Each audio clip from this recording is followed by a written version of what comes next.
എല്ലാറ്റിലുപരി മഹാദൈവത്തിൻ്റെ തിരു സാന്നിധ്യം ഇന്ന് രാത്രി ഇവിടെ എഴുന്നള്ളി വന്നിട്ടുണ്ട്. ദൈവത്തിൻ്റെ തേജസ്സിൻ്റെ മേഘത്തിൻ്റെ കീഴിൽ ഇന്ന് രാത്രി അവൻ നിന്നെ ക്ഷണിച്ചു കൊണ്ടുവന്നിരുത്തിയിരിക്കുകയാണ്. ഇവിടെ കർത്താവല്ല ഇന്നത്തെ ഗസ്റ്റ്, അവൻ ആതിഥേയനാണ്. നീയാണ് അവൻ്റെ ഗസ്റ്റ്.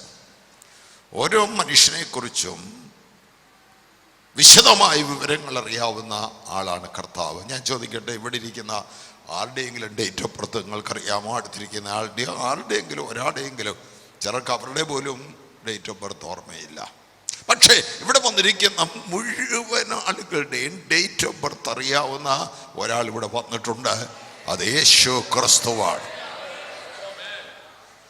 നിങ്ങളുടെ തലയിൽ എത്ര മുടിയുണ്ടോ നിങ്ങൾക്കറിയയില്ല. പക്ഷെ ഇവിടെ വന്നിരിക്കുന്ന മുഴുവൻ ആളുകളുടെയും തലയിലെ മുടി എണ്ണി തിട്ടപ്പെടുത്തിയിരിക്കുന്ന ഒരാൾ വന്നിട്ട് നിങ്ങളുടെ ശരീരത്തിൻ്റെ കോശങ്ങളെക്കുറിച്ച്, നിങ്ങളുടെ ആന്തരിക അവയവങ്ങളെക്കുറിച്ച്, തല മുതൽ പാദം വരെ നിങ്ങളുടെ ശരീരത്തിൻ്റെ എല്ലാ മാംസപേശികളെക്കുറിച്ച്, അസ്ഥിപഞ്ജരങ്ങളെക്കുറിച്ച്, നാഡീവ്യൂഹങ്ങളെക്കുറിച്ച് എല്ലാം കൃത്യമായി അറിയാവുന്നയാളാണ് കർത്താവായ യേശു ക്രിസ്തു. നിങ്ങളുടെ ശ്വാസം നിങ്ങൾ എടുക്കുന്നവൻ അറിയാവുന്ന. ഇവിടെ വീൽ ചെയറിൽ ആരെയും കൊണ്ടുവന്നിട്ടില്ല, ആരെയും കിടക്കയിൽ പൊക്കിക്കൊണ്ടുവന്നിട്ടില്ല. നിങ്ങളൊക്കെ ഇവിടെ യോഗത്തിന് വന്ന് അന്തസ്സായിട്ട് കംഫർട്ടബിളായിട്ട് കസേരയിൽ ഇരുന്ന് ഈ പ്രസംഗം ശ്രവിക്കുകയാണ്. അതിൻ്റെ കാരണം ദൈവത്തിൻ്റെ മഹാകൃപയാണ്. ഒരു ചുവട് വെക്കുന്ന അവൻ്റെ കൃപ കൊണ്ടാണ്, ഒരു ശ്വാസം എടുക്കുന്ന അവൻ്റെ കൃപ കൊണ്ടാണ്. നിങ്ങളുടെ ഹാർട്ട് ഒരു പ്രാവശ്യം സ്പന്ദിക്കുന്നത് അവൻ്റെ കൃപയാണ്. അവൻ നിശ്ചയിച്ചിട്ടാണ് ഇന്ന് രാത്രി നിങ്ങൾ ഈ യോഗത്തിന് വന്നത്. അവൻ്റെ പദ്ധതിയിലാണ് നിങ്ങളിവിടെ വന്നത്. അവന് ചില കാര്യം ഇന്ന് രാത്രി നിങ്ങളുടെ ജീവിതത്തിൽ ചെയ്തെടുക്കുവാനുണ്ട്. ആ പർപ്പസ്, ആ ഉദ്ദേശം, അത് നിവർത്തിപ്പാൻ അവൻ കൊണ്ടുവന്നിരിക്കുകയാണ്. ഭൂമി 25,000 മൈൽ ചുറ്റളവ്, 1,00,000 മടങ്ങ് വലിപ്പമുള്ളതായ സൂര്യൻ താരതമ്യേന ചെറിയ ഒരു നക്ഷത്രം. നമ്മുടെ ഗാലക്സിയിൽ, മിൽക്കി വേ ഗാലക്സിയിൽ 10,000 കോടി സൂര്യന്മാരുണ്ട്, 10,000 കോടി നക്ഷത്രങ്ങളുണ്ട്. ഒരു ഗാലക്സി ഇതുപോലെ എണ്ണിത്തീർക്കാൻ കഴിയാത്തവരുള്ള ഗാലക്സികളാണ് ഈ പ്രപഞ്ചത്തിലുള്ളത്. കോടി കോടി ജ്യോതിർമണ്ഡലങ്ങൾ, കോടി കോടി നക്ഷത്രങ്ങൾ ശൂന്യതയിൽ നിന്ന്, ഇല്ലായ്മയിൽ നിന്ന് ഒറ്റ വാക്ക് കൊണ്ടുണ്ടാകട്ടെ എന്ന് ഒറ്റ വാക്ക് കൊണ്ട് വിളിച്ചു വരുത്തിയവൻ ആരാണോ അവനാണ് എൻ്റെ ദൈവം.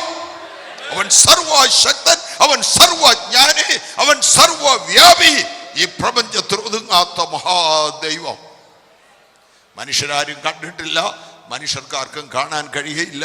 അവൻ അദൃശ്യനായ ദൈവമാണ്, അവൻ ആത്മാവാകുന്ന ദൈവമാണ്.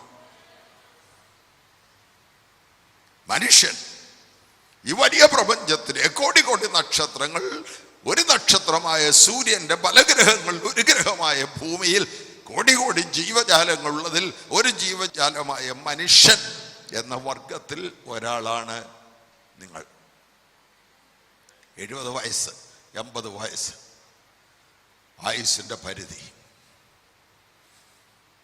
അല്പകാലം ജീവിക്കുന്നു, മണ്ണിലേക്ക് തിരിച്ചു ചേരുന്നു. ഏത് മനുഷ്യനും ഉറച്ചു നിന്നാൽ ഒരു ശ്വാസമത്ര. നിസ്സാരനായ മനുഷ്യൻ, വളരെ പെട്ടെന്ന് ജീവൻ നഷ്ടപ്പെടാവുന്ന മനുഷ്യൻ, ഒരു കൊച്ചു ജീവിയായ മനുഷ്യന്, ഈ മനുഷ്യൻ എങ്ങനെ ഈ മഹാദൈവത്തോട് ബന്ധപ്പെടും? പ്രപഞ്ച സൃഷ്ടാവായ, സർവശക്തനായ, സർവജ്ഞാനിയായ, സർവവ്യാപിയായ മഹാദൈവവുമായിട്ട് ഈ മനുഷ്യന്, ഈ കൊച്ചു മനുഷ്യന് എങ്ങനെ ബന്ധപ്പെടാൻ കഴിയും? മനുഷ്യന്റെ ഏറ്റവും വലിയ പ്രശ്നം ഇതാണ്. ദൈവവും മനുഷ്യനുമായുള്ള ഗ്യാപ്പ്, വലിയ ഗ്യാപ്പ്. എങ്ങനെ ബന്ധപ്പെടും? ലോകത്തിലെ എല്ലാ മതങ്ങളും മനുഷ്യനോട് പറയുന്നു, ദൈവത്തെ തേടി തേടി പോകുക, ദൈവത്തെ അന്വേഷിക്കുക, ദൈവത്തിൻ്റെ അടുക്കലേക്ക് അതിൻ്റെ പ്രശ്നങ്ങൾ മാറും. എല്ലാ മതങ്ങളും മനുഷ്യനോട് പറയുകയാണ്, ദൈവത്തെ പ്രസാദിപ്പിക്കണം. നേർച്ച കാഴ്ചകളിലൂടെ, പുണ്യകർമ്മങ്ങളിലൂടെ, ദേവസ്ഥാനങ്ങളിലേക്ക് തീർത്ഥാടനം പോയി ദൈവത്തിൻ്റെ അടുക്കിലേക്ക് ചെല്ലുക. പക്ഷെ മനുഷ്യന് ദൈവത്തിൻ്റെ അടുക്കൽ ചെല്ലാൻ കഴിയുന്നില്ല. പിന്നെ എങ്ങനെയാണ് ഈ പ്രശ്നത്തിൻ്റെ പരിഹാരം? ഈ പ്രശ്നത്തിന് ഒരു പരിഹാരമേ ഉള്ളൂ, ദൈവം മനുഷ്യന്റെ അടുക്കിലേക്ക് വരുന്നു. മനുഷ്യന് ദൈവത്തിന്റെ അടുക്കൽ ചെല്ലാനൊക്കത്തില്ല. ദൈവം മനുഷ്യന്റെ അടുക്കിലേക്ക് വരുന്നു. ആദ്യത്തെ മനുഷ്യ ദമ്പതികൾ ഏദൻ തോട്ടത്തിൽ വിലക്കപ്പെട്ട കനി പറിച്ചു നിന്ന് ദൈവത്തിന്റെ കൽപ്പന ലംഘിച്ച ദൈവത്തോട് മത്സരിച്ച് പാപത്തിൽ വീണപ്പോൾ അവരുടുത്തിരുന്ന ദൈവദേശത്തിന്റെ അങ്ങ് ഉരിഞ്ഞുപോയി. അവർ നഗ്നരായി തീർന്നു. അവരുടെ ഉള്ളിൽ ദൈവജീവൻ നഷ്ടപ്പെട്ട അവരുടെ ആത്മാവ് മരിച്ചുപോയി. നഷ്ടപ്പെട്ട മനുഷ്യൻ, പാപത്തിൽ വീണുപോയ മനുഷ്യൻ, തേസ് നഷ്ടപ്പെട്ട് കരിവാളിച്ചു പോയ മനുഷ്യൻ ആ തോട്ടത്തിൽ കൂടെ അങ്ങോട്ടും ഇങ്ങോട്ടും ഓടി നടന്ന് ഉറക്കെ നിലവിളിക്കണമായിരുന്നു, ദൈവമേ നീ എവിടെ? എന്റെ ദൈവമേ നീ എവിടെ? അങ്ങനെ വിളിക്കുന്ന ഒരു ശബ്ദം ഏദൻ തോട്ടത്തിൽ കേൾക്കുന്നില്ല. മരക്കൂട്ടങ്ങൾക്കിടയിൽ ഒളിച്ചിരിക്കുന്ന മനുഷ്യനാണ്. വേറെ ഒരു ശബ്ദം കേൾക്കുന്നുണ്ട്, ആദാമേ നീ എവിടെ? മനുഷ്യൻ ദൈവത്തെ അന്വേഷിച്ച് ചെല്ലുകയല്ല, ദൈവം മനുഷ്യനെ അന്വേഷിച്ചു വരികയാണ്. അതാണ് സുവിശേഷം. ഉദയം മുതൽ അസ്തമയം വരെ യഹോവയായി ദൈവം വിളിക്കുകയാണ്. മനുഷ്യന്റെ ഉദയം മുതൽ അവന്റെ അസ്തമയം വരെ, അവന്റെ ജനനം മുതൽ അവന്റെ മരണം വരെ ദൈവത്തിന്റെ വിളി മനുഷ്യന്റെ പുറകെയുണ്ട്. ആ ദൈവത്തിന്റെ വിളി മുഴങ്ങുന്ന സ്ഥലങ്ങളാണ് ഇതുപോലെയുള്ള യോഗങ്ങൾ. ഇന്ന് രാത്രി ദൈവം വിളിക്കുകയാണ്. ഇന്ന് രാത്രിയും മനുഷ്യനെ ദൈവം വിളിക്കുകയാണ്. ഇന്ന് രാത്രി നിങ്ങളെ ദൈവം വിളിക്കുകയാണ്. ദൈവത്തിന്റെ വിളി നിങ്ങളുടെ പുറകെയുണ്ട്.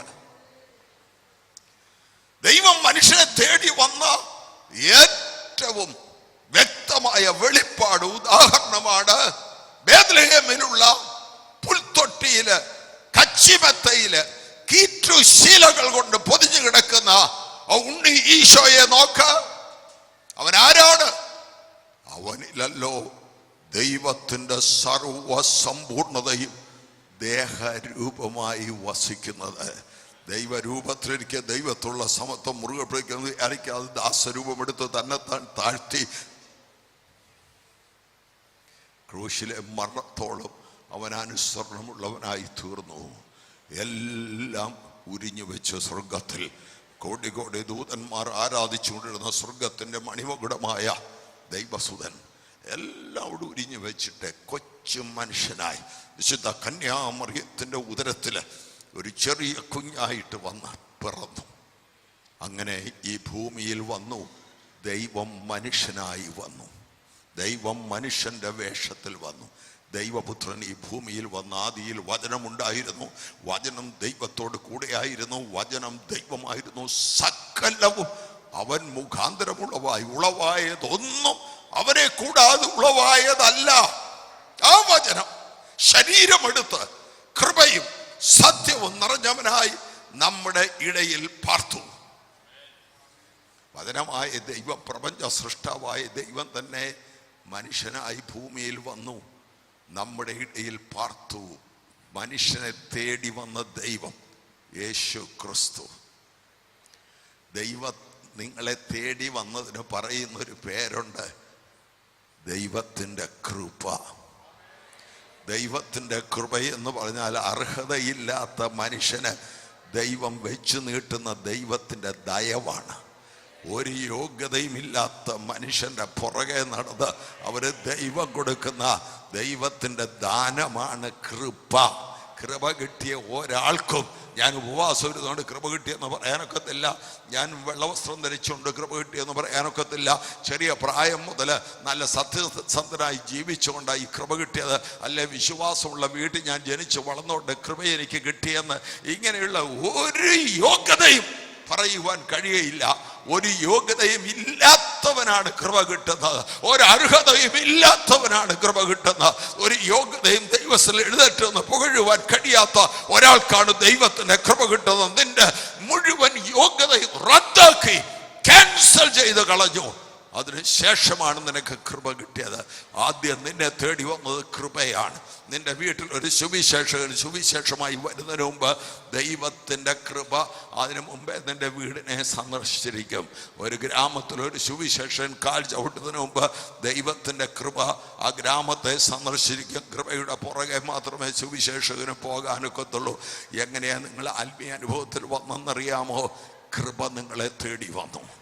ഈ കൃപ സകല മനുഷ്യർക്കും രക്ഷാകരമായ ദൈവകൃപ ഉദിച്ചുവല്ലോ. സൂര്യൻ ഉദിക്കുന്ന പോലെ സകല മനുഷ്യർക്കും വേണ്ടി രക്ഷാകരമായി ദൈവകൃപ ഉദിച്ചു. എന്നാൽ പലരും അവർക്ക് ഈ കൃപ വേണ്ട എന്ന് പറഞ്ഞ് അവരുടെ വീടിൻ്റെ വാതിലടച്ചു, അവരുടെ ജീവിതം അടച്ചു കളഞ്ഞു. കൃപ വേണ്ട, ദൈവത്തിന്റെ കൃപ വേണ്ട, ഞങ്ങൾക്കല്ലാതെ ജീവിക്കാമെന്ന് പറഞ്ഞ് ഈ കൃപയെ അവർ സ്വീകരിച്ചില്ല. എന്നാൽ നിനക്ക് ഈ കൃപയെ സ്വീകരിപ്പാനിടയായി. കൃപ തേടി വന്നപ്പോൾ കൃപയെ തള്ളിക്കളയാതെ കൃപയെ വിശ്വാസത്താൽ സ്വീകരിപ്പാനിടയായി. അതാണ് ദൈവം നമ്മളെ തേടി വന്നത്. അവൻ്റെ കൃപയാലാണ്. കൃപയാലാണ് നമുക്ക് രക്ഷിക്കപ്പെടാൻ കഴിഞ്ഞത്. കൃപയാലാണ് നമ്മൾ നിലനിൽക്കുന്നത്. കൃപയാലാണ് നമ്മൾ സ്വർഗത്തിൽ പോകുന്നത്. ദൈവത്തിൻ്റെ കൃപയാണ് രാപ്പകൽ നിന്നെ പരിപാലിച്ച് നടത്തുന്നത്. അവൻ്റെ കൃപയ്ക്കകത്താണ് നീ ഇരിക്കുന്നത്. ഒരു യോഗ്യതയും പറയാനില്ല, ഒരു പുകഴ്ചയും പറയാനില്ല. നീതി പ്രവൃത്തികളൊക്കെ കറ പിടിച്ച തുണിയാണ്. പക്ഷേ അവൻ്റെ കൃപ അനന്തമായതാണ്. അവൻ്റെ കൃപ നിത്യമായതാണ്. അവൻ്റെ കൃപ ഒരിക്കലും അവസാനിക്കുന്നതാണ്. ദൈവത്തിൻ്റെ കൃപയെ അനുഭവിച്ചിട്ടുള്ളവർ നന്ദിയുള്ള ഹൃദയത്തോടെ കൈയടിച്ച് ദൈവത്തിന് സ്തോത്രം ചെയ്യാം. We praise you, Lord.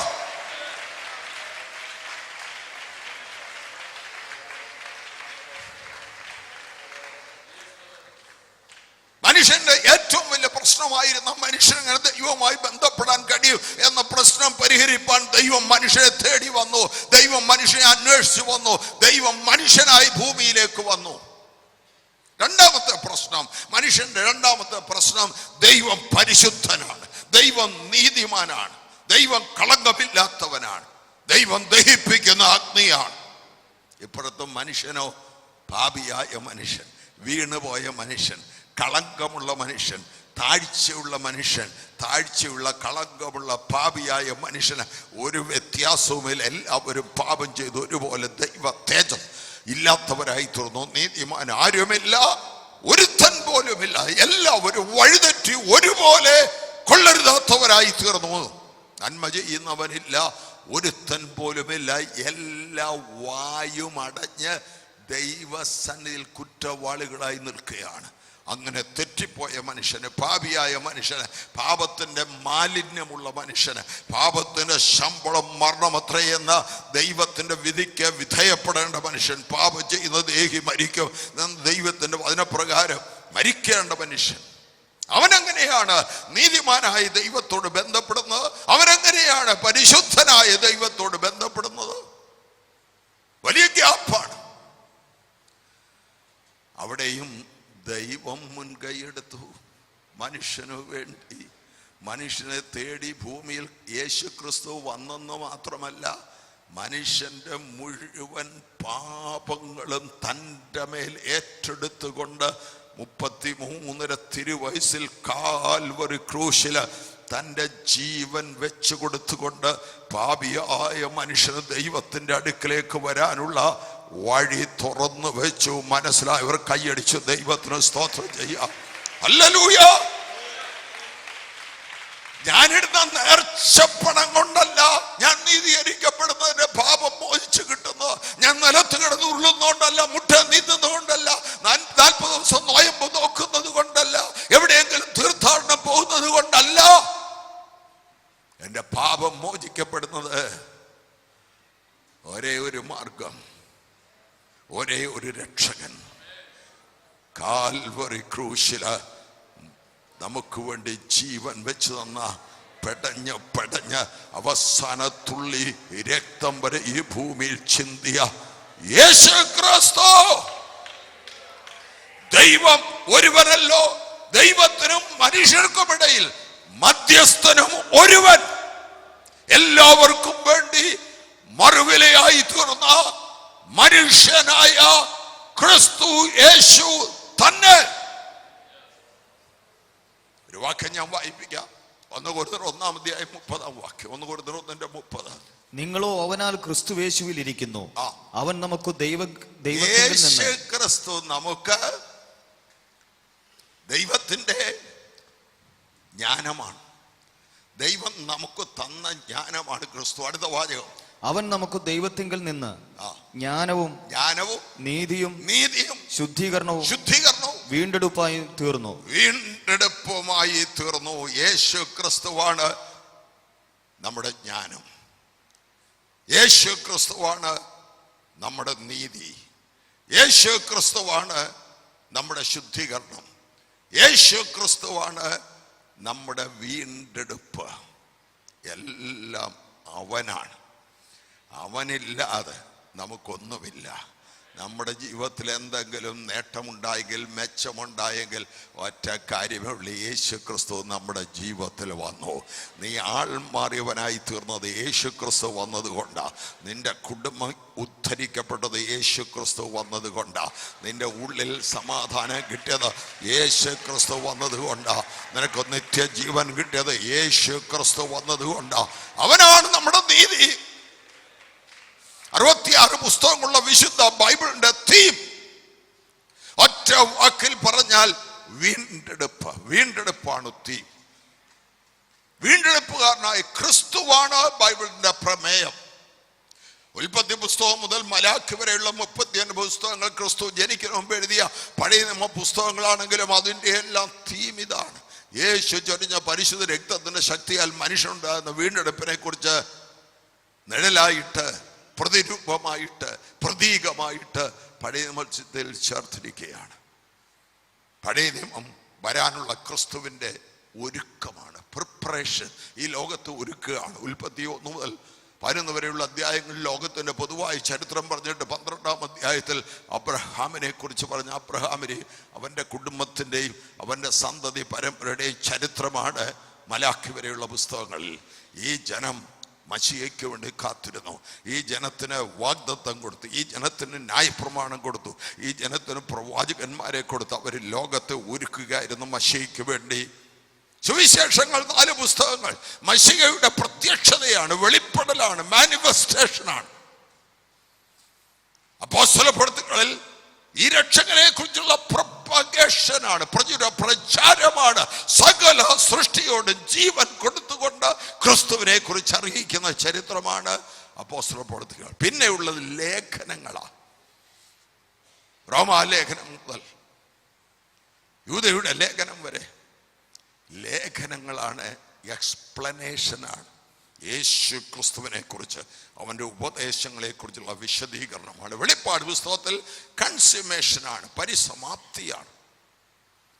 ആ ലേഖനങ്ങളിൽ ഏറ്റവും കൂടുതൽ ലേഖനം എഴുതിയ അപ്പോസ്തലനായ പൗലോസാണ്. പുതിയ നിയമത്തിലെ പുസ്തകങ്ങളിൽ ഏറ്റവും കൂടുതൽ പുസ്തകങ്ങൾ എഴുതിയ അപ്പോസ്തലനായ പൗലോസാണ്. ദൈവത്തിൻ്റെ വലിയ വെളിപ്പാട് അവൻ്റെ ഹൃദയത്തിൽ കൊടുത്തിട്ട് അവനാണ് എഴുതിയ. പുതിയ നിയമത്തിലെ 27 പുസ്തകങ്ങളിൽ ആദ്യം എഴുതിയ പുസ്തകം 1 തെസ്സലോനിക്കരാണ്. അപ്പോസ്തലനായ പൗലോസ് 1 തെസ്സലോനിക്കരാണ് ആദ്യമായിട്ട് എഴുതുന്നത്. അതാണ് പുതിയ നിയമത്തിൽ ആദ്യം എഴുതിയ പുസ്തകം. 7 സഭകൾക്ക് ലേഖനം എഴുതി. 7 സഭകൾക്കുള്ള ലേഖനം റോമാ സഭ മുതൽ തെസ്സലോനിക്ക സഭ വരെയുള്ള ആ ക്രമത്തിൽ ചേർത്തിരിക്കുകയാണ്. എഴുതിയ കാലമനുസരിച്ചോ ഏത് ആദ്യം എഴുതാതെ ആദ്യം ചേർക്കുക അങ്ങനെയല്ല പുതിയ നിയമത്തിൽ ചേർത്തിരിക്കുക. അതിനകത്തെ വിഷയമനുസരിച്ചാണ്, അതിനകത്തെ പ്രമേയമനുസരിച്ചാണ്. ബൈബിളിൻ്റെ പൊതു പ്രമേയം വീണ്ടെടുപ്പാണെന്ന് ഞാൻ പറഞ്ഞല്ലോ. റോമാ ലേഖനത്തിൻ്റെ വിഷയം വിശ്വാസത്താൽ യേശു ക്രിസ്തുവിലൂടെ സൗജന്യമായി ലഭിക്കുന്ന നീതീകരണം എന്ന വിഷയമാണ്. Justification by faith. യേശു ക്രിസ്തുവിലൂടെ സൗജന്യമായിട്ട് കൃപയാൽ വിശ്വസിക്കുമ്പോൾ ലഭിക്കുന്ന നീതീകരണം. ഇവിടെ വായിച്ച വാക്യത്തിൽ എഴുതിയിരിക്കുന്നു, യേശു ക്രിസ്തുവാണ് നമ്മുടെ നീതി. എന്താ നീതീകരണം എന്ന വാക്കിൻ്റെ അർത്ഥം? നീതീകരണ വാക്കിൻ്റെ അർത്ഥം ഞാൻ പറയാം. ദൈവത്തിൻ്റെ കോടതിയിലെ ദൈവത്തിൻ്റെ നീതിപീഠത്തിൻ്റെ അടുക്കൽ മനുഷ്യനെ കൊണ്ടുവന്നാൽ അവനെ നിർത്താൻ പറ്റുന്ന പ്രതിക്കൂട്ടിലാണ്, പ്രതിയാണ്, അവൻ കുറ്റവാളിയാണ്. വായും പൊത്തി കയ്യും കെട്ടി തലയും കുരിച്ച് വിറച്ച് കൂനി നിൽക്കാനേ ഒരു മനുഷ്യന് കഴിയത്തുള്ളൂ. പാപത്തിൻ്റെ ഭാരം അത്ര വലുതാണ്, പാപത്തിൻ്റെ കടമത്ര വലുതാണ്. അതാണ് ദൈവത്തിൻ്റെ നീതിപീഠം, ദൈവത്തിൻ്റെ കോടതി പറയാൻ പോകുന്ന വിധി. പാപത്തിൻ്റെ ശമ്പളം മരണം. പാപം ചെയ്യുന്ന ദേഹി മരിക്കും. പക്ഷേ ആ സമയത്ത് ഒരു അഡ്വക്കേറ്റ് കയറി വന്നു, ഒരു വക്കീൽ കയറി വന്നു. അഡ്വക്കേറ്റ് ജീസസ് ക്രൈസ്റ്റ് വന്നിട്ട് പറഞ്ഞു, ഈ നിൽക്കുന്ന മനുഷ്യൻ്റെ മുഴുവൻ പാപക്കടവും ഞാൻ കാൽവരി ക്രൂശില് എൻ്റെ ജീവൻ കൊടുത്ത് ഞാൻ വീട്ടിയതാണ്. ഇതിൻ്റെ മുഴുവൻ ശിക്ഷയും ഞാൻ ഏറ്റെടുത്തതാണ്. ഇവന് പകരം ഞാൻ മരിച്ചതാണ്, ഇവന് വേണ്ടി ഞാൻ പ്രായശ്ചിത്തം ചെയ്തതാണ്. അതുകൊണ്ട് ഇവനെ വെറുതെ വിടണം, എന്റെ കക്ഷിയെ വെറുതെ വിടണം. രേഖകൾ പരിശോധിച്ചു കഴിഞ്ഞ ദൈവത്തിന്റെ കോടതിയിൽ നിന്ന് പ്രഖ്യാപനമുണ്ടായി, അവനെ വെറുതെ വിട്ടിരിക്കുന്നു. അതിൻ്റെ പേര് നീതീകരണം. നീതീകരണം കോടതി വാക്കാ. ഇക്കാലത്ത് നീതീകരണം എന്ന വാക്കല്ല പറയുന്നത്, വെറുതെ വിട്ടു എന്ന. കുറ്റവാളി കുറ്റം ചെയ്തിട്ടില്ലെന്ന് കോടതിക്ക് ബോധ്യം വന്നതുകൊണ്ട് അവനെ വെറുതെ വിട്ടിരിക്കുന്നത്. അങ്ങനെ വെറുതെ വിട്ടിരിക്കുന്ന ആളുകൾ അവിടെ വന്നിരിക്കുന്നത്. കുറ്റമുണ്ടായിരുന്നു, പക്ഷെ വേറൊരാളത് ഏറ്റെടുത്തു. എന്താണ് കർത്താവിനെ രക്ഷിതാവായി സ്വീകരിച്ചപ്പോൾ സംഭവിച്ചെന്നറിയാമോ? യേശു ക്രിസ്തു നിങ്ങളും കൂടെ ബാങ്കിൽ ചെന്നു. ആ ബാങ്കിൽ യേശു ക്രിസ്തുവിന്റെ അക്കൗണ്ടിൽ ഒരുപാട് ആസ്തികളുണ്ട്, സ്വത്തുക്കളുണ്ട്. നിങ്ങളുടെ അക്കൗണ്ടിൽ മുഴുവൻ കടം, വീട്ടാൻ നിവൃത്തിയില്ലാതെ ജപ്തി ചെയ്യാൻ പോലും തികയാത്ത കടം വരുത്തിയിരിക്കുക. നിങ്ങളും യേശു ക്രിസ്തു യേശു ക്രിസ്തു പറഞ്ഞു, എൻ്റെ ഈ അക്കൗണ്ടിലുള്ള മുഴുവൻ അക്കൗണ്ടും ഇവൻ്റെ പേരിലാക്കണം, എന്നിട്ട് അവൻ്റെ കടം മുഴുവൻ എൻ്റെ പേരിലാക്കണം. അതിൻ്റെ പേര് നീതീകരണം. വല്ലതും മനസ്സിലാകുന്നുണ്ടോ? നിന്റെ മുഴുവൻ കടവും അവൻ ഏറ്റെടുത്തു, നിന്റെ മുഴുവൻ കളങ്കവും അവൻ ഏറ്റെടുത്തു. പരിശുദ്ധരിൽ പരിശുദ്ധനായ ദൈവത്തിൻ്റെ ഏകജാതനായ പുത്രൻ അവൻ ഗത്സമന തോട്ടത്തിൽ വീണ് കിടന്നുരുളുമ്പോൾ പിതാവായ ദൈവം നിങ്ങളുടെയും എൻ്റെയും പാപം കലക്കിയ പാനപാത്രം പുത്രന്റെ മുമ്പിൽ നീട്ടിക്കൊടുത്തു. പാപം കണ്ടിട്ടില്ലാത്ത പരിശുദ്ധരിൽ പരിശുദ്ധനായ ക്രിസ്തു പ്രാർത്ഥിച്ചു, പിതാവേ, കഴിയുമെങ്കിൽ ഈ പാനപാത്രം എങ്കിൽ നീങ്ങിപ്പോകണം, എങ്കിലും എന്റെ ഇഷ്ടമല്ല അവിടുത്തെ ഇഷ്ടം നിറവേറ്റണമേ. ദൈവം നിങ്ങളുടെയും എന്റെയും പാപത്തിന്റെ പാനപാത്രം പുത്രന് മുമ്പിൽ നീട്ടിക്കൊണ്ടിരുന്നു. വേണമെങ്കിൽ ദൈവത്തിനത് വലിച്ച് ദൂരോട്ടെറിഞ്ഞിട്ട് തൻ്റെ പുത്രനെ കൈപിടിച്ച് എഴുന്നേൽപ്പിക്കാം. പക്ഷെ ആദാമ്യവർഗത്തിൽ ഒരാൾ പോലും രക്ഷപ്പെടത്തില്ല, നിത്യനരകത്തിൻ്റെ തീയിലേക്ക് വലിച്ചെറിയപ്പെടും. അതുകൊണ്ട് പിതാവ് വീണ്ടും പുത്രന് നീട്ടിക്കൊടുത്തു. പുത്രൻ അത് വാങ്ങി മട്ടോളം കുടിച്ചു. നിങ്ങളുടെ മുഴുവൻ പാപവും യേശുവിൻ്റെ മേൽ ചുമത്തി. നമ്മുടെ എല്ലാവരുടെയും പാപം, മുഴുവൻ ലോകത്തിൻ്റെ പാപം, ആദാമ്യവർഗത്തിൻ്റെ പാപം, ആദാമ്യ സന്തതിയുടെ പാപം, മനുഷ്യകുലത്തിൻ്റെ പാപം മുഴുവൻ യേശു ക്രിസ്തു പരിശുദ്ധനായ യേശു ക്രിസ്തുവിന്റെ മേൽ ചുമത്തിയപ്പോൾ അവന്റെ രക്തധമനികൾ പൊട്ടി വിയർപ്പിന് പകരം വലിയ ചോരത്തുള്ളികൾ വെളിയിലേക്ക് വന്നു. 6 അടി പൊക്കമുള്ള ഒരു മാർബിൾ പ്രതിമയുടെ മുകളിലാണ് മനുഷ്യന്റെ പാപം ചുമത്തിയിരുന്നെങ്കിൽ ആ നിമിഷം ആ പ്രതിമ ഇടിഞ്ഞു പൊടിഞ്ഞ് തകർന്ന് കാറ്റത്തെ പൊടിയായി പാറിപ്പോകുമായിരുന്നു. അത്രയ്ക്ക് കഠോരമാണ് മനുഷ്യന്റെ പാപത്തിന്റെ ഭാരം. ദൈവത്തിന്റെ ഏകജാതനായ പുത്രന്റെ ശരീരത്തിൽ നിന്ന് വിയർപ്പിന് പകരം ചോരത്തുള്ളികൾ പുറത്തേക്ക് വന്നു. അവൻ ഏകനായി മുന്തിരി ചക്ക് ചവിട്ടി, ഏകനായി അവൻ കഷ്ടത ഏറ്റെടുത്തു. നമ്മുടെ പാപങ്ങൾ ചുമന്നുകൊണ്ട് അവനെ പീലാത്തോസ് വിസ്തരിച്ചു പറഞ്ഞു, ഈ മനുഷ്യൻ ഞാൻ യാതൊരു കുറ്റവും കാണുന്നില്ല, ഇവനെ ഞാൻ വിട്ടയക്കും. റോമൻ ഗവർണർ അയാളുടെ നിയമപുസ്തകങ്ങളെല്ലാം മറിച്ചു നോക്കി അവിടെ വന്ന സാക്ഷികളെല്ലാം വിസ്തരിച്ചപ്പോൾ ഇവൻ നിരപരാധി, ഒരു കുറ്റവും ഇവനിലില്ല. ശരിയാണ് അയാൾ പറഞ്ഞത്, ഒരു കുറ്റവും യേശുവിലില്ല. പിന്നെന്തിനാ അവരെ അടിച്ചത്, പിന്നെന്തിനാ ക്രൂശിച്ചത്? കുറ്റം മുഴുവൻ നിങ്ങളുടെയും എൻ്റെയുമായിരുന്നു. നമ്മുടെ കുറ്റം അവൻ ഏറ്റെടുക്കുകയായിരുന്നു, നമുക്ക് പകരം അവൻ നിൽക്കുകയായിരുന്നു. അവനെ പിടിച്ച് കൽത്തൂണോട് ചേർത്ത് കെട്ടിയിട്ടേച്ച് ശരീരത്തിൽ നിന്ന് വസ്ത്രങ്ങളെല്ലാം ഉരിഞ്ഞു മാറ്റി റോമൻ ചമ്മട്ടി കൊണ്ട്, റോമൻ കുരുടാവ് കൊണ്ട് അവൻ്റെ പുറത്ത് പടയാളികൾ അഞ്ഞടിച്ചു. അനേകമായ തോൽവാറുകളുടെ അറ്റങ്ങൾ, ഇരുമ്പ് ചൂണ്ടകൾ, ഇരുമ്പ് കൊളുത്തുകൾ കെട്ടിയിട്ടിരിക്കുകയാണ്. പല തോൽവാറുകളാണ്. അതൊരു പിടിയായി ഇങ്ങേത്തലക്കൽ വാരി പിടിച്ചുകൊണ്ട് വീശിയടിക്കുമ്പോൾ അനേകമായ തോൽവാറുകൾ യേശുവിൻ്റെ നഗ്നമായ ശരീരത്തിൽ ചുറ്റിപ്പിടിക്കും.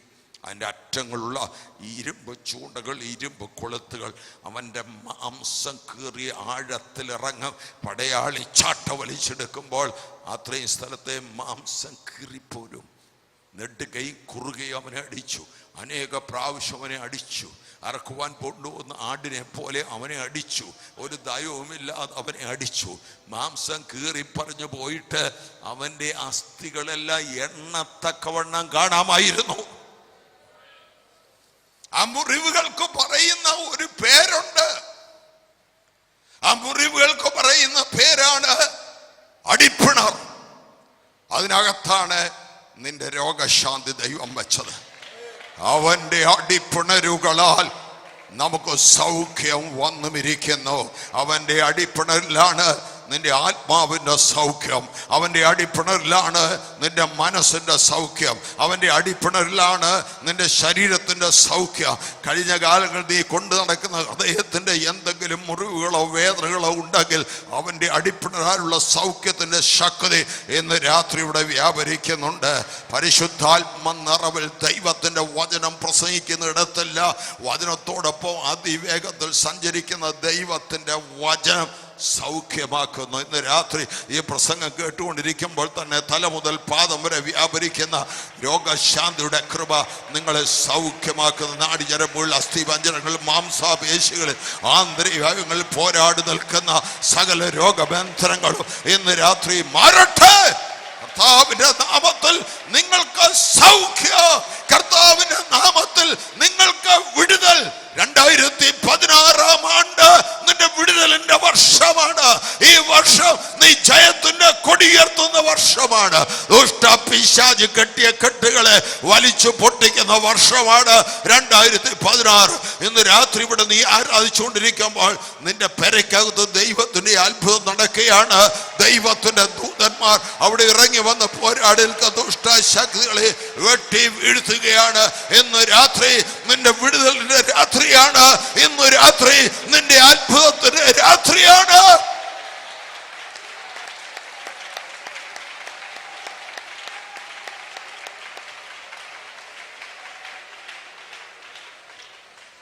ഇളയ മകൻ അപ്പനോട് പറഞ്ഞു, എനിക്ക് വരേണ്ടുന്ന പങ്കു തരണം. അപ്പൻ ഇളയ മകനും മൂത്ത മകനും പങ്കുകൊടുത്തു. മൂത്ത മകൻ ചോദിച്ചില്ലെങ്കിലും ഇളയവൻ ചോദിച്ചത് 2 പേർക്കും അപ്പൻ കൊടുത്തു. അപ്പൊ ഇളയവനെ എപ്പോഴും നമ്മളെ കുറ്റം പറയും, മുടിയനായ പുത്രനാണ്, മുടിയൻ പുത്രനാണെന്നൊക്കെ. പക്ഷേ ഒരു ഉപകാരം അവൻ ചെയ്തല്ലോ, ചേട്ടനും കൂടെ കിട്ടിയല്ലോ. ഒരു ഇനിഷ്യേറ്റീവ് ഉള്ളവനായിരുന്നവൻ, ഒരു കാര്യം ചെയ്യാനായിട്ട് തീരുമാനമുള്ളവനായിരുന്നു, ഒരു കാര്യത്തിന് മുൻകൈയെടുക്കാൻ കഴിയുന്നവനായിരുന്നു. അവൻ ചെയ്തത് തെറ്റായിപ്പോയി എങ്കിലും അവന് അടക്കവും ഒതുക്കവും. അവന് ഈ പണവുമായിട്ട് എങ്ങനെയെങ്കിലും ജീവിക്കണം. കുറേ നാൾ കഴിഞ്ഞപ്പോൾ ദൂരദേശത്ത് പോയി, അവിടെയും ജീവിച്ചു. അത് കഴിഞ്ഞപ്പോൾ എല്ലാം നാനാവിധമാക്കി കളഞ്ഞു. ദാരിദ്ര്യമായി, പട്ടിണിയായപ്പോൾ അയ്യോ എനിക്കിങ്ങനെ പറ്റിയല്ലോ എന്നും പറഞ്ഞ് എവിടെയെങ്കിലും പോയി ഇരുന്നില്ല. അവൻ സ്ഥലത്തെ ഒരു പൗരനെ പോയി കണ്ടു, ഒരു ജോലി എനിക്ക് തരണമെന്ന് പറഞ്ഞു. ഇനിഷ്യേറ്റീവ് ഉള്ളവരാ, കാര്യങ്ങൾക്ക് മുൻപോട്ട് കാലുവെക്കുന്നവരാ. ആ സ്ഥലത്തെ പൗരൻ പറഞ്ഞു, വയലിപ്പൊക്കോ, വയലിൽ പോയി നിനക്ക് പന്നികളെ മേയിക്കാം. പന്നികളെ മേയിക്കാൻ പോയപ്പോൾ അവന് സുബോധം വന്നു. അവനോടത്ത് എൻ്റെ അപ്പൻ്റെ വീട്ടിൽ ഒരു കൂലിക്കാരനായിട്ട് കഴിയുകയാണെങ്കിൽ തിന്ന് ശേഷിപ്പിക്കാം. ഇവിടെ നിന്ന് ഞാൻ വിശപ്പ് കൊണ്ട് വലയുന്നു. അതുകൊണ്ട് പിന്നെ അവൻ കാല് വെച്ച് അപ്പൻ്റെ വീട്ടിലോട്ട് പോകാൻ. എന്തിനാ? നിന്റെ കൂലിക്കാരിൽ ഒരുത്തനെ പോലെ എന്നെ ആക്കണമേ എന്ന് പറയാൻ പോകുകയാ. വീടിനോട് അടുത്തപ്പോൾ നിശ്ചയമായിട്ട് അവന് കാല് നീങ്ങത്തില്ല. അവൻ അറപ്പാണ്, പേടിയാണ്. അറച്ചറച്ച് ഇറക്കി വിടുമോ, ആട്ടിവിടുമോ? ഞാൻ പണ്ട് അപ്പനോട് ദ്രോഹം ചെയ്തവനാണ്. അതിൻ്റെ എല്ലാം വൈരാഗ്യം കാണും. എൻ്റെ ചേട്ടന് എന്നോട് വൈരാഗ്യമായിരിക്കുമോ? എങ്കിലും അവൻ കാല് മുമ്പോട്ട് വയ്ക്കുകയാണ്.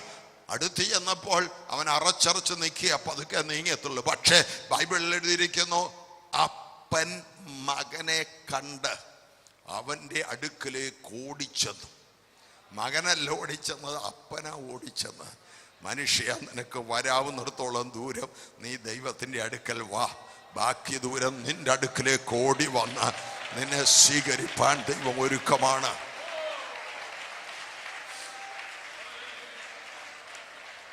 ചുംബനങ്ങളാൽ പൊതിഞ്ഞിട്ട് അപ്പൻ തൻ്റെ കൂലിദാസന്മാരോട് പറയുകയാണ്, മേൽത്തരമായ അങ്കി ഇവന് കൊടുപ്പീൻ. മേൽത്തരമായ അങ്കി എന്ന് മലയാളത്തിൽ തർജ്ജമ ചെയ്തിരിക്കുന്നതിന് ശരിയായ അർത്ഥം ഒന്നാം അങ്കി. ഈ വീട്ടിലെ ഒന്നാം അങ്കി അവന് കൊടുക്കണം. ഒന്നാം അങ്കി എന്ന് പറഞ്ഞ് അക്കാലത്ത് വലിയ തറവാടികൾ, യഹൂദന്മാരുടെ പണക്കാരുടെ വീടുകളിൽ സൂക്ഷിച്ചിരുന്ന അവരുടെ അലങ്കാരത്തിൻ്റെ ആഡംബരത്തിൻ്റെയുമായ ഒരു അങ്കിയുണ്ട്, ഒന്നാം അങ്കി.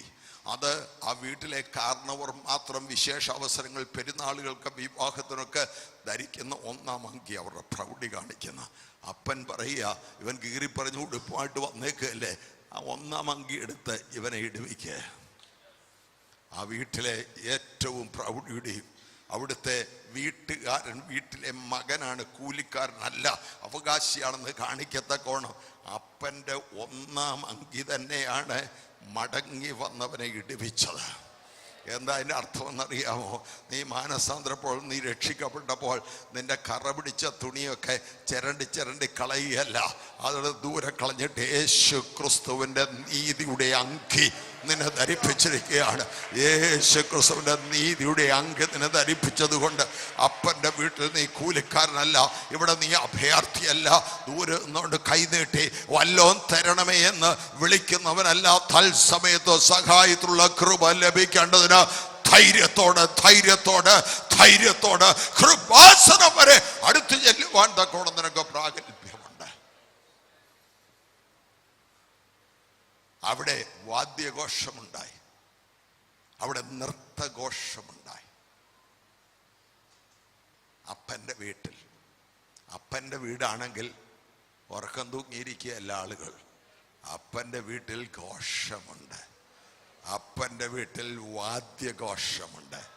അത്രയും പോരാ, അപ്പൻ്റെ വീട്ടിൽ നൃത്തഘോഷമുണ്ട്, അപ്പൻ്റെ വീട്ടിൽ സന്തോഷമുണ്ട്. ചേട്ടനെ ചൊടിപ്പിച്ചത് ഇതാണ്. ചേട്ടൻ പറഞ്ഞു, ഇത്രയും നാള് ഞാൻ ഈ വീട്ടിൽ നിന്നിട്ട് എനിക്ക് വേണ്ടി ഒരു ആട്ടുംകുട്ടിയെ പോലും അറിയത്തില്ല, എൻ്റെ കൂട്ടുകാരെ വിളിച്ചെനിക്ക് സന്തോഷിപ്പാൻ കഴിഞ്ഞിട്ടില്ല. അപ്പൻ്റെ വീട്ടിലാണെങ്കിൽ ഇതുവരെ അപ്പൻ്റെ വീട്ടിലെ സന്തോഷം കിട്ടാത്ത ചേട്ടൻ. പക്ഷേ അപ്പൻ്റെ വീട്ടിൽ എപ്പോഴാണ് സന്തോഷം ഉണ്ടാകുന്നത്? നഷ്ടപ്പെട്ടവൻ മടങ്ങി വരുമ്പോഴാണ്. പുതിയ ആത്മാക്കൾ വരുന്ന സഭയിൽ സന്തോഷമുണ്ടാകും, അവിടെ നൃത്തമുണ്ടാകും, അവിടെ വാദ്യഘോഷമുണ്ടാകും.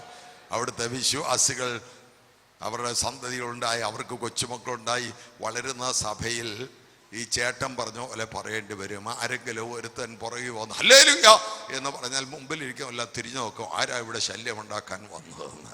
ആരെങ്കിലും ഒരാൾ അന്യഭാഷ പറഞ്ഞെങ്കിൽ കുഞ്ഞുങ്ങളെല്ലാം അങ്ങോട്ടും ഇങ്ങോട്ട് ചൊറിഞ്ഞു നോക്കും, കാരണം അവർ ആ സഭയിൽ അത് കേട്ടിട്ടില്ല. എന്നാൽ എവിടെയാണോ വിടുതൽ അവിടെ നൃത്തഘോഷമുണ്ട്, എവിടെയാണോ ദൈവത്തിൻ്റെ സ്നേഹം വെളിപ്പെടുന്നത് അവിടെ വാദ്യഘോഷമുണ്ട്. നിങ്ങൾ ആരെ പേടിച്ച ഇവിടെ വന്ന് വായുമടച്ചിരിക്കുന്നത്? നിങ്ങൾക്ക് ദൈവത്തിന്റെ സാന്നിധ്യം അറിയുന്നിടത്ത് ദൈവത്തെ സ്തുതിക്കുവാൻ ആരുടെ അനുവാദം നിങ്ങൾക്ക് ആവശ്യമില്ല. ഈ രാത്രി ഒരു കാര്യം നിങ്ങൾ ഓർത്തുകൊള്ളണം, പ്രയർ സെന്റർ സഭയാണ് ഈ യോഗം അറേഞ്ച് ചെയ്തത്. ഇതിന്റെ പേര് കരിസ്മ ക്രൂസൈഡ് എന്നാണ്. അനേക വർഷങ്ങളായി നടക്കുകയാണ്. പാസ്റ്റർ രാജു ഭോക്കാലിയാണ് ചുമതലക്കാരൻ. അത് യോഗം തുടങ്ങുന്നത് വരെയുള്ളൂ. പ്രാർത്ഥിച്ച് തുടങ്ങിയപ്പോൾ ഇത് കരിസ്മ ക്രൂസൈഡുമല്ല, ഇത് കൺവെൻഷനുമല്ല, ഈ സഭയുടെ യോഗവുമല്ല, നീയും ദൈവവുമായിട്ടുള്ള ഇടപാടിൻ്റെ സ്ഥലമാണ്. വല്ലതും മനസ്സിലാകുന്നുണ്ടോ? ഇവിടെ നീയും നിന്റെ ദൈവവും മാത്രമേ ഉള്ളൂ. ഇതൊരു മീറ്റിംഗ് അല്ല, ഇതൊരു ചടങ്ങല്ല. ദൈവത്തിന്റെ മഹാസാന്നിധ്യം വെളിപ്പെടുന്ന ഇവിടെ, ദൈവത്തിന്റെ തേജസ് വെളിപ്പെടുന്ന ഇവിടെ നീ മൗനമായിരിക്കരുത്. നീ ദൈവത്തെ സ്തുതിക്കണോ, ദൈവത്തെ മഹത്വപ്പെടുത്തണോ. കയ്യും കാലുമൊക്കെ ദൈവം തന്നിരിക്കുന്നത് അവനെ ആരാധിപ്പാനാ, ശബ്ദം തന്നിരിക്കുന്നത് അവനെ ആരാധിപ്പാനാ. മൗനമായി ദൈവസ്ഥലിൽ വന്ന് നിഷ്കൃതനായിട്ടിരിക്കുവാനല്ല. ഇന്ന് രാത്രി ദൈവം നിനക്ക് വേണ്ടി ഒരുക്കിയ രാത്രിയാണ്.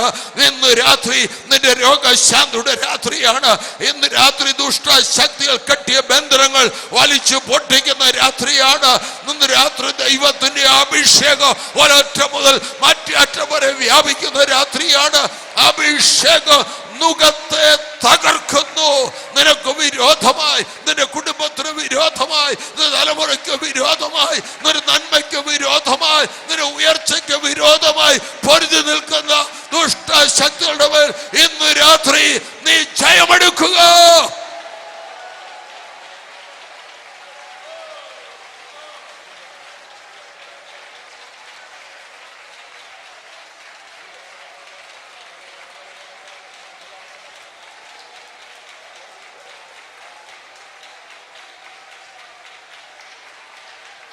ഹല്ലേലൂയ.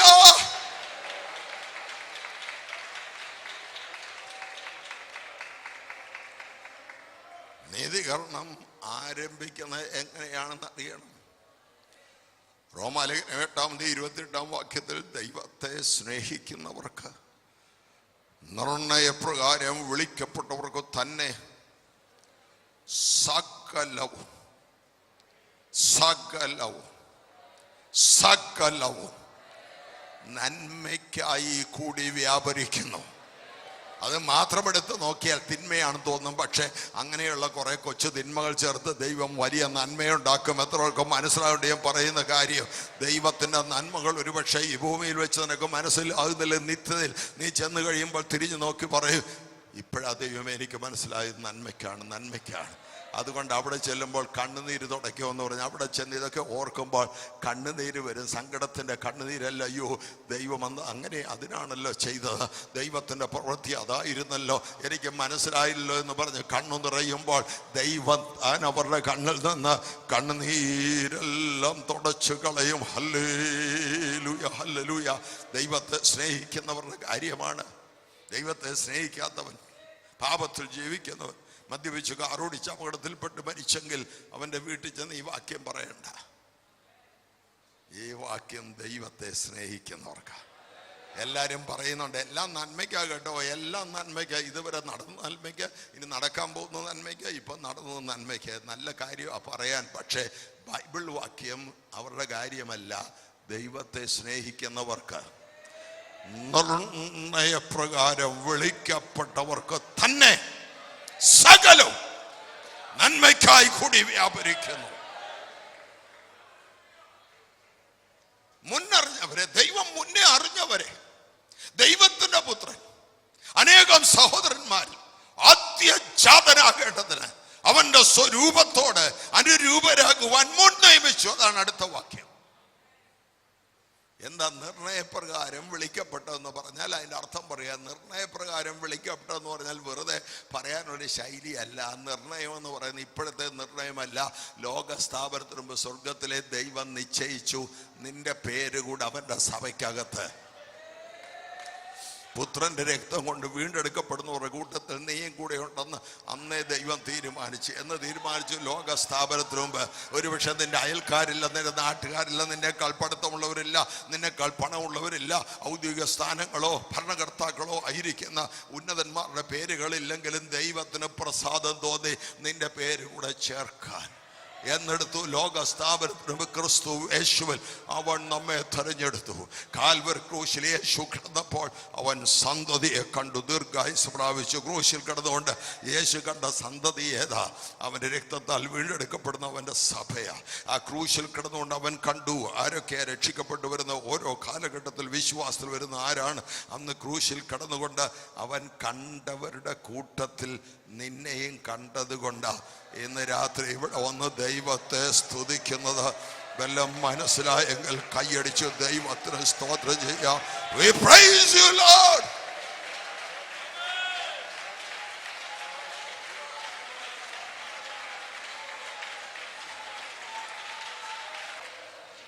അവിടെ ചെന്നാൽ പാടാൻ പോകുന്ന പാട്ട് എന്താണെന്ന് അറിയാമോ? അവിടെ ചെന്നാൽ പാടാൻ പോകുന്ന പാട്ട് കുഞ്ഞാടി നീ അറുക്കപ്പെട്ടു. അവിടെ ചെന്നിട്ടും പാടാൻ പോകുന്ന അതാ.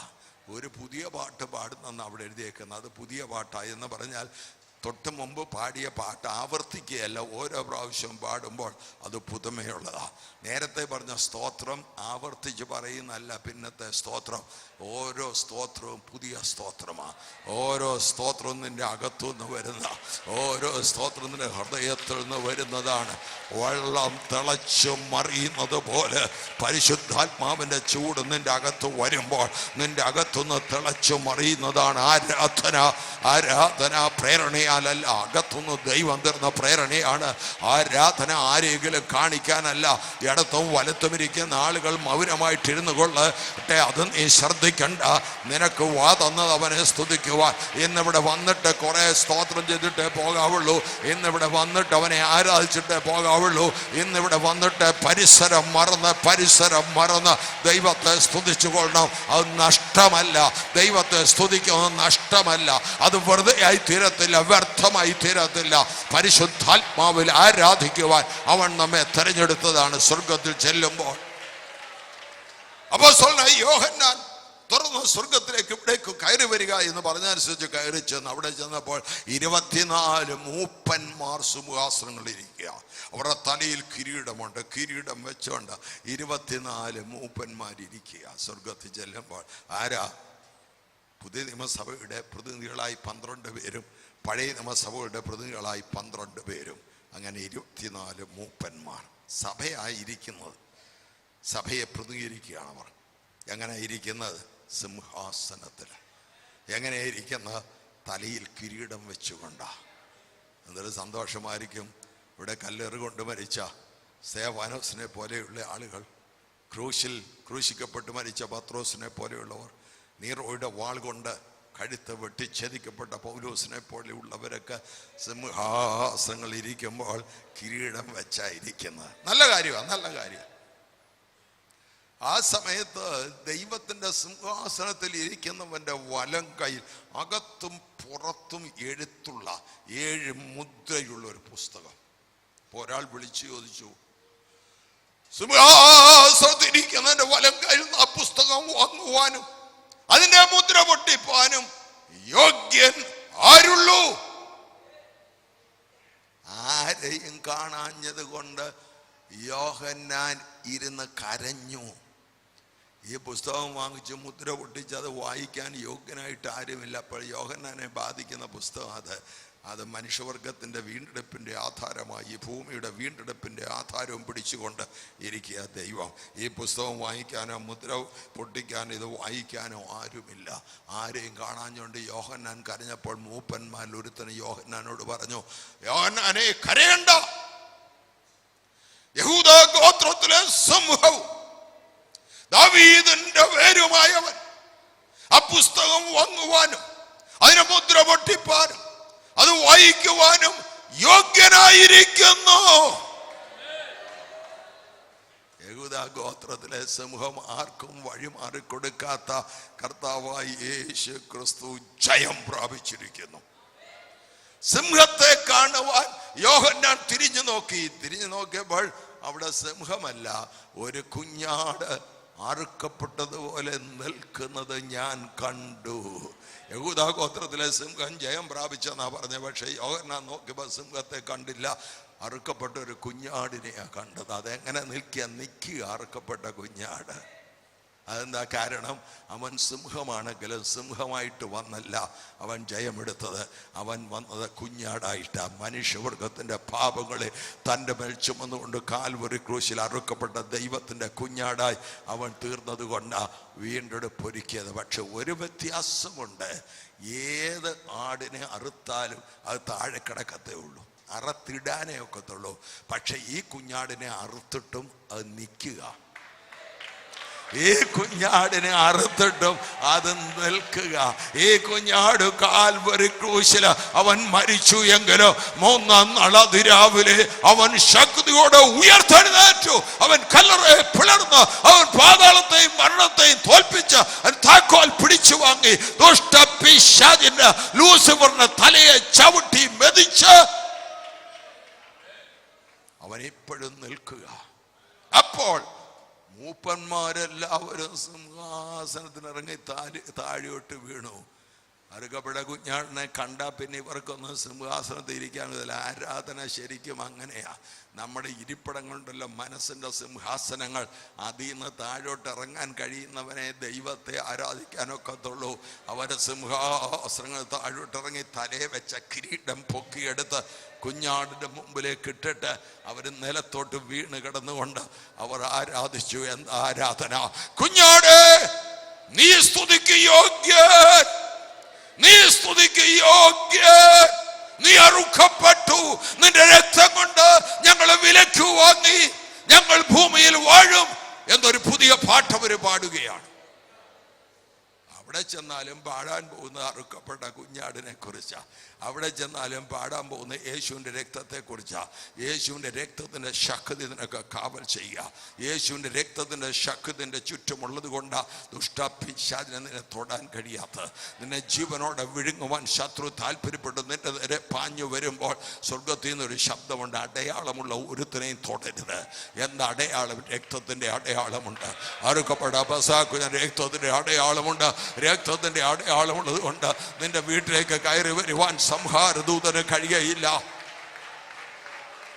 ഒരു ശാപത്തിനും ഒരു ദോഷത്തിനും ഒരു മന്ത്രവാദത്തിനും ഒരു ആഭിചാരത്തിനും നിന്റെ വീട്ടിൽ കയറി ഒരു ദോഷം വരുത്താൻ കഴിയയില്ല. കാരണം അറുക്കപ്പെട്ട കുഞ്ഞോടിന്റെ രക്തത്തിന്റെ കാവൽ നിനക്കുണ്ട്. എന്ന് മാത്രമല്ല, പുതിയ നിയമ വിശ്വാസിയെ രണ്ടടയാളം നിനക്കുണ്ട്. രണ്ടാമത്തെ അടയാളം ഒരു മുദ്രയാണ്. പരിശുദ്ധാത്മാവിൻ്റെ മുദ്ര, അഭിഷേകത്തിൻ്റെ അടയാളം നിനക്കുണ്ട്. അഭിഷേകത്തിൻ്റെ അടയാളവും രക്തത്തിൻ്റെ അടയാളമുള്ളത് കൊണ്ട് നിന്നെ തൊടുവാൻ ഒരു ദുഷ്ട ശക്തിക്ക് കഴിയത്തില്ല. കർത്താവ് പറയുന്നു, നിന്നെ എൻ്റെ ഉള്ളങ്കൈ ഞാൻ വരച്ചു വച്ചിരിക്കുക. ഏത് ഉള്ളം കൈയാണെന്നറിയാമോ? ഭൂമിയിലുള്ള സകല സമുദ്രങ്ങളിലെ വെള്ളത്തെ കോരിയെടുക്കുവാൻ തക്കവണ്ണം വലിപ്പമുള്ള ഉള്ളം കൈ ആർക്കാണ് ഉള്ളത്? അവന്റെ ഉള്ളം കൈയിലെ വരയാ നീ. നിന്നെ എൻ്റെ കയ്യിൽ നിന്ന് പിടിച്ചു പറിക്കാൻ ആർക്കും കഴിയയില്ല. ദൈവത്തിൻ്റെ ദാസന്മാർ അവൻ്റെ വലങ്കയിലിരിക്കുന്ന നക്ഷത്രങ്ങളാ. അവൻ്റെ വലങ്കയിലിരിക്കുന്ന ആണിപ്പാടുള്ള ആ കൈകൾക്കകത്ത് നക്ഷത്രങ്ങളെ പോലെ നിന്നെ വെച്ചിരിക്കുക. ലോകത്തിലുള്ള ഒരു കൊടുങ്കാറ്റിനും ഇന്ന് വരെ ഒരു നക്ഷത്രത്തെ ഊതിക്കെടുത്താൻ കഴിഞ്ഞിട്ടില്ല. എത്ര വലിയ കൊടുങ്കാറ്റടിച്ചാലും പേടിക്കണ്ട, നക്ഷത്രത്തെ കെടുത്തുവാൻ ഒരു കൊടുങ്കാറ്റിനും കഴിയുകയില്ല. മനസ്സിലായവർ കൈയടിച്ചു ദൈവത്തിന് സ്തോത്രം ചെയ്യുക. We praise the Lord. Hallelujah. നീതീകരണം ദൈവത്തിന് മുമ്പുള്ള നമ്മുടെ സ്റ്റാറ്റസ് മാറ്റി. ഇന്ന് നമ്മൾ നീതിമാന്മാരാ, നമ്മൾ വിശുദ്ധന്മാരാ. മരിച്ചു കഴിഞ്ഞ് പല വർഷങ്ങൾ കഴിഞ്ഞിട്ട് നമ്മൾ വിശുദ്ധരാകുകയല്ല, ജീവിച്ചിരിക്കുമ്പോൾ തന്നെ യേശുവിൻ്റെ രക്തത്തിൻ്റെ ശക്തി കൊണ്ട് നമ്മൾ വിശുദ്ധന്മാരാ. നീതീകരിക്കപ്പെട്ട ആളുകളിൽ സംഭവിക്കുന്നതാണ് ശുദ്ധീകരണം. നീതീകരണം ദൈവത്തിൻ്റെ കോടതിയിൽ നമുക്ക് അനുകൂലമായി വിധി ഉണ്ടായതാണെങ്കിൽ ശുദ്ധീകരണം നമ്മുടെ ജീവിതത്തിൽ നടക്കുക. ശുദ്ധീകരണം എന്ന വാക്ക് സാങ്ക്ടിഫിക്കേഷൻ എന്ന വാക്കിൻ്റെ മലയാളമാണ്. സാങ്ക്ടിഫിക്കേഷൻ എന്ന വാക്കിൻ്റെ അർത്ഥം വേർതിരിച്ചു എന്ന. ദൈവത്തിൻ്റെ പ്രത്യേക പർപ്പസിന് വേണ്ടി, ദൈവത്തിൻ്റെ ഉദ്ദേശത്തിന് വേണ്ടി ഒരാളെ വേർതിരിക്കുന്നതാണ് അവനെ വിശുദ്ധീകരിച്ചു എന്ന് പറയുന്നത്. ഈ ആലയത്തിലെ പ്രസംഗപീഠമായിട്ട് പ്രസംഗത്തിന് വേണ്ടി വേർതിരിച്ചു വെച്ച ഇത് ഒരു വിശുദ്ധ ഉപകരണമാണ്. ദൈവാലയത്തിലെ ഉപകരണങ്ങൾ വിശുദ്ധ ഉപകരണങ്ങൾ എന്ന് പറയാൻ കാരണം അത് വേർതിരിക്കപ്പെട്ടതാ. വിശ്വാസികളെല്ലാം വിശുദ്ധന്മാരാ, കാരണം ദൈവത്തിന് വേണ്ടി വേർതിരിക്കപ്പെട്ടവരാ. ദൈവം നമ്മെ തനിക്ക് വേണ്ടി വേർതിരിച്ചുകൊണ്ട് നമ്മളും നമ്മെ പാപത്തിൽ നിന്ന് വേർതിരിക്കുന്നു, ലോകത്തിൽ നിന്ന് വേർതിരിക്കുന്നു. ദൈവത്തിന് ഇഷ്ടമല്ലാത്ത സകല കാര്യത്തിൽ നിന്നും നമ്മളെ വേർതിരിക്കുന്നു. അതാണ് ശുദ്ധീകരണം. അടുത്ത അപ്പോസ്തലൻ ചോദിക്കുക, ഇത് സംബന്ധിച്ചു നാം എന്തു പറയേണ്ടു? ഏത് സംബന്ധിച്ചാ? ഞങ്ങൾ മാത്രം നീതീകരിക്കപ്പെട്ടു, ഞങ്ങളെ ലോക സ്ഥാപനത്തിന് മുമ്പ് കണ്ടു, ഞങ്ങളെ മുൻ നിയമിച്ചു, മുന്നറിഞ്ഞെന്നൊക്കെ നിങ്ങൾ പറയുന്നെങ്കിൽ അത് സംബന്ധിച്ച് ചോദ്യം ചെയ്യുന്ന ആളുകളുണ്ട്. അതങ്ങനെ നിങ്ങൾക്ക് മാത്രം പറയാൻ വെക്കുന്ന അതിന് മറുപടി പൗലോസിനെ, ഇത് സംബന്ധിച്ച് ഞങ്ങൾ എന്നെ പറയണം? ഇത് സംബന്ധിച്ച് നാം എന്ത് പറയേണ്ടു? മറുപടി കേട്ടോ? ദൈവം നമുക്ക് അനുകൂലമെങ്കിൽ പ്രതികൂലമാര്?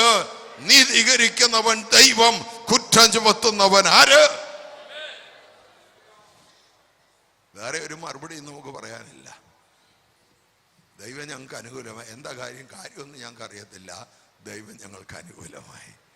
അവനാ ഞങ്ങളെ നീതീകരിച്ചത്. ഒരാൾ കുറ്റവാളിയാണെന്ന് പറഞ്ഞ് കോടതിയിലൊക്കെ കേസും വന്ന് പല കോടതിയിലും വാദിച്ച് ശിക്ഷിക്കപ്പെട്ട ഒടുവിൽ സുപ്രീം കോടതി വന്നു. അവൾ സുപ്രീം കോടതി വെറുതെ വിട്ടു. ഇന്ത്യൻ പ്രസിഡന്റും വെറുതെ വിട്ടു. സുപ്രീം കോടതി ഇന്ത്യൻ പ്രസിഡന്റും ഒക്കെ വെറുതെ വിട്ടിയ ഒരാളിനെ ആരെങ്കിലും വിരൽ ചൂണ്ടി കുറ്റപ്പെടുത്തിയാൽ വല്ല കാര്യവുമുണ്ടോ? അതിന് സുപ്രീം കോടതിയേക്കാൾ വലുതായ പ്രപഞ്ച സൃഷ്ടാവായ മഹാദൈവത്തിൻ്റെ കോടതിയിൽ നിന്ന് നിന്നെ വെറുതെ വിട്ടെങ്കിൽ, നിന്നെ നീതീകരിച്ചെങ്കിൽ, ലോകത്തിലെ മുഴുവൻ പിശാചുക്കളും ഒന്നിച്ചു കൂടിയാലും നിന്നെ കുറ്റപ്പെടുത്താൻ കഴിയുകയില്ല.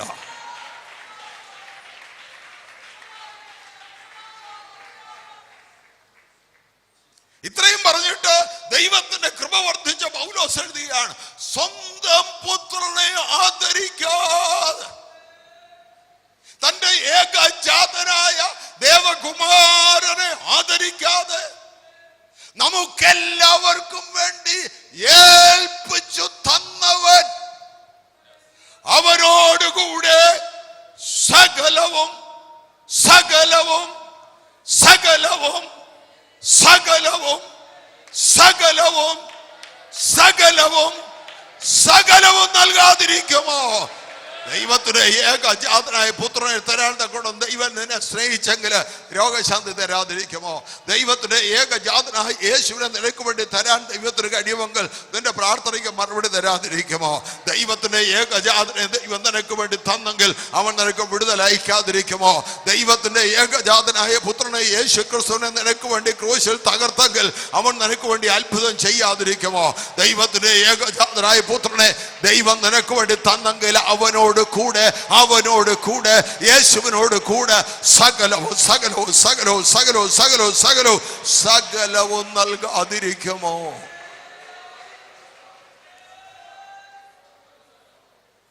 ചോദിച്ചുകൊള്ളുക, ഞാൻ നിനക്ക് തരാം. ചോദിച്ചുകൊള്ളുക, ഞാൻ നിനക്ക് ജാതികളെ തരാം.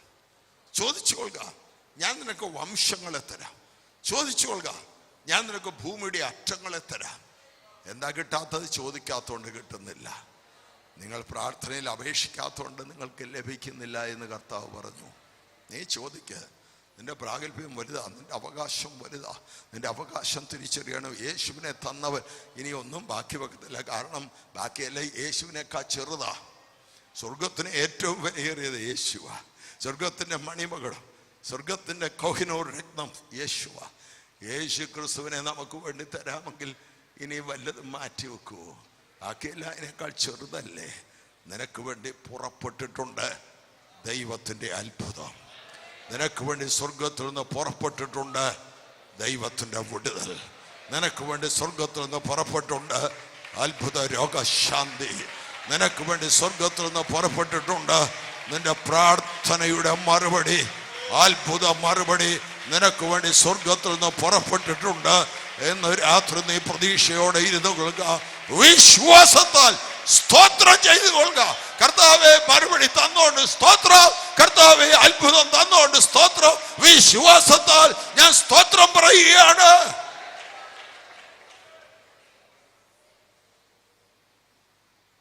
ക്രിസ്തുവേശുവിലുള്ള ഈ ദൈവത്തിന്റെ സ്നേഹത്തിൽ നിന്ന് ഞങ്ങളെ വേർപിരിക്കുന്നത് ആരാ? കഷ്ടതയാണോ? സങ്കടമാണോ? പീഡനമാണോ? ഞങ്ങളെ വേർതിരിക്കുന്നത് ആര്?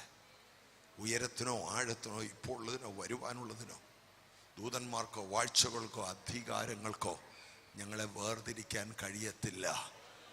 നിന്നെ പിരിച്ചു മാറ്റാൻ ദുഷ്ടശക്തികൾ പോരാടും. പക്ഷെ കർത്താവ് നിന്റെ കയ്യെ വിടത്തില്ല.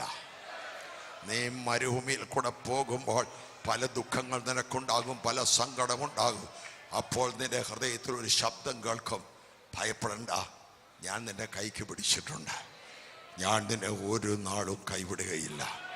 ഞാൻ നിന്നെ ഒരു നാളും ഉപേക്ഷിക്കുകയില്ല. എൻ്റെ കരം നിന്നെ പിടിച്ചിട്ടുണ്ട്. മനുഷ്യര് മാറിപ്പോകും, ഞാൻ മാറിപ്പോകത്തില്ല. കൂടെ നിൽക്കാവുന്നവര് പറഞ്ഞവര് മാറിപ്പോകും, ഞാൻ മാറിപ്പോകത്തില്ല. ഞാൻ നിനക്ക് വേണ്ടി മഹാത്ഭുതം പ്രവർത്തിക്കുന്നതിൻ്റെ ദൈവമാണ്. സപ്തര സഞ്ചാരിയാദല ഉനാദല സപ്തരേ സപ്താരിയാദല. We praise you, Lord. We thank you, Lord. We worship you, Lord. ഞങ്ങളങ്ങേ ആരാധിക്കുന്നു, ഞങ്ങളങ്ങേ സ്തുതിക്കുന്നു, ഞങ്ങളങ്ങേ മഹത്വപ്പെടുത്തുന്നു. യേശു ക്രിസ്തുവിനെ ഇതുവരെ രക്ഷകനായി സ്വീകരിച്ചിട്ടില്ലാത്ത ആരെങ്കിലും ഇന്ന് രാത്രി എന്നെ കേൾക്കുന്നെങ്കിൽ ഇന്ന് രാത്രി നിങ്ങളുടെ ഹൃദയം തുറന്ന് കർത്താവായി യേശുവിനെ രക്ഷകനായി സ്വീകരിക്കുക. കർത്താവിനോട് ജീവിക്കുന്ന ദൈവ പൈതലെ, ഈ അന്ത്യകാലത്ത് നിന്നെ കൊണ്ട് ചെയ്യിക്കുവാൻ ദൈവം ആഗ്രഹിക്കുന്ന ചില ശുശ്രൂഷകളുണ്ട്. ശത്രു അടച്ച വാതിലുകൾ 2016 ദൈവം തുറന്നു വെക്കുന്നു. താമ്ര കഥകളെ അവൻ തുറക്കുന്നു. ഇരുമ്പോടാമ്പുകളെ അവൻ ഖണ്ഡിക്കുന്നു. ഇതുവരെ അറിഞ്ഞിട്ടില്ലാത്ത ഗുപ്തനിധികൾ അവൻ നിനക്ക് തരുന്നു. നിന്നുള്ള ദൂത് ഞാൻ പറയാം, നിന്നുള്ള വ്യക്തിപരമായ ദൂത് ഞാൻ പറയാം. ഒരു പുതിയ മണ്ഡലത്തിലേക്ക്, ശുശ്രൂഷയുടെ ഒരു പുതിയ മണ്ഡലത്തിലേക്ക് ദൈവം നിന്നെ കൈപിടിച്ച് ഉയർത്തുന്നു. ദൈവം നിന്നെ കൈപിടിച്ച് നടത്തുന്നു. ആർക്കും നിന്നെ തടയാൻ കഴിയുകയില്ല. ആർക്കും നിന്നെ പുറകോട്ട് വലിക്കാൻ കഴിയുകയില്ല. ശക്തനായവൻ നിന്റെ കൂടെയുണ്ട്. ഇന്ന് രാത്രി അവൻ്റെ അത്ഭുതം പ്രവർത്തിച്ചു തുടങ്ങിയിരിക്കുന്നു. ഈ ദൂത് കേൾക്കുവാൻ ഇന്ന് രാത്രി ദൈവം നിന്നെ കൊണ്ടുവന്നു. ഈ ദൂത് പറയുവാൻ ദൈവം എന്നെ അയച്ചു. നിന്റെ ജീവിതത്തിൽ ദൈവത്തിന് വലിയൊരു പർപ്പസ് ഉണ്ട്. അത് നിറവേറ്റാൻ ദൈവം ആഗ്രഹിക്കുന്നു. കർത്താവേ, അവിടുത്തെ ഉപകരണമാക്കി എന്നെ മാറ്റണമേ. കത്തി ജ്വലിക്കുന്ന ഒരു തീപ്പന്തമാക്കി എന്നെ മാറ്റണമേ. അവിടുത്തെ കൈകളിൽ അവിടുന്ന് ഈ കാലത്തിനെ ഉപയോഗിക്കണമേ എന്നൊരു വിനയത്തിൻ്റെ പ്രാർത്ഥന, താഴ്മയുടെ പ്രാർത്ഥന നിന്റെ അകത്തുണ്ടെങ്കിൽ ദൈവം നിന്നെ അത്ഭുതത്തിൻ്റെ ഉപകരണമാക്കി മാറ്റാൻ പോകുന്നു. പരിശുദ്ധാത്മാവിൻ്റെ ശക്തിയുള്ള അഭിഷേകം ഇന്ന് രാത്രി നിന്റെ മേൽ പെയ്തിറങ്ങുന്നു. അതിശക്തമായ അഭിഷേകം നിന്റെ മേൽ പെയ്തിറങ്ങുന്നു. ദൈവ തേജസ് ഇന്ന് രാത്രി നിന്റെ മേൽ പെയ്തിറങ്ങുന്നു. ഇന്ന് രാത്രി ദൈവത്തിന്റെ ദൂത് ഏറ്റെടുത്തുകൊള്ളുക.